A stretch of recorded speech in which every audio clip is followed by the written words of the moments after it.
ఇంకొక పక్కన మారిన ఆర్థిక పరిస్థితులకు అనుగుణంగా మీరు చూస్తే రాయలసీమలో నీళ్లు వచ్చిన తర్వాత ఒకప్పుడు రాళ్లసీమని ఎడారిగా మారిపోతుంది అనుకున్నారు. ఈరోజు నేను గర్వంగా చెప్పగలుగుతున్నా, రాయలసీమ రతనాల సీమగా తయారవుతుందని అనుమానమే అవసరం లేని అలాంటి పరిస్థితికి వచ్చాం.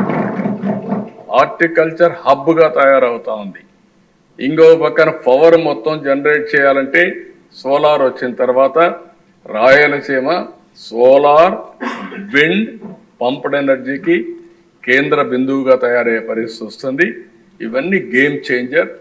ఆ విజన్ మనం ఇవ్వగలిగితే, అవన్నీ అమలు చేయగలిగితే మనం ఎక్కడికో నేనే చూశాను. ఒకప్పుడు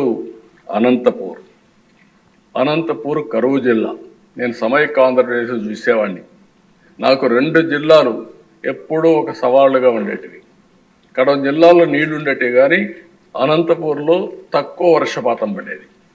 రెండోది మహబూబ్నగర్ కూడా పక్కనే కృష్ణా నది పోతుంది కానీ నీళ్లు ఉండేటివి కాదు. ఈ రెంటిపైన ఎక్కువ కాన్సన్ట్రేట్ చేశాం. కొన్ని జిల్లాలు ఉన్నాయి, ఈరోజు విజయనగరం ఉంది, నీళ్లు ఉన్నాయి. శ్రీకాకుళం ఉంది, నీళ్లు ఉన్నాయి. ఆదిలాబాద్ ఉండేది, నీళ్లు ఉండేటివి కానీ అభివృద్ధి తక్కువ ఉండేది. అక్కడ చైతన్యం కారణం.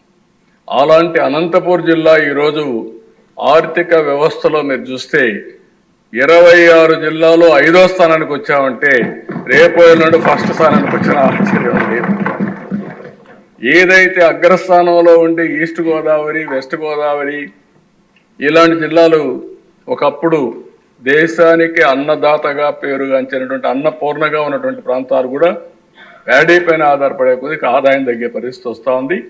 ప్రత్యామ్నాయాల ద్వారా ఏ విధంగా ముందుకు పోవాలో మనం వర్కౌట్ చేయాల్సిన అవసరం ఉందని చెప్పడానికి మీకు తెలియజేస్తున్నా.